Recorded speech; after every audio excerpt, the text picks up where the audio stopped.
వాడి పేరేంటి? నీ ప్రాణం పోయే టైంలో కూడా నా ప్రాణం పోకుండా కరెక్ట్గా షూట్ చేశావంటే అది ఏ హాస్పిటల్ ఎవరితో చేయిస్తున్నానని తెలుసుకోవడానికే కదా. ఒక జీవిని మరో జీవి చంపడం తప్పు కాదు, అదే నేచర్. అందుకే దేవుడు ఒక జీవికి ఆహారంగా ఇంకో జీవిని సృష్టించాడు.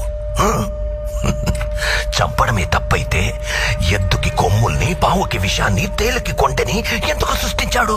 కానీ ఆ కొమ్ముల్ని, విషాన్ని మనుషులకి ఇవ్వలేదుగా.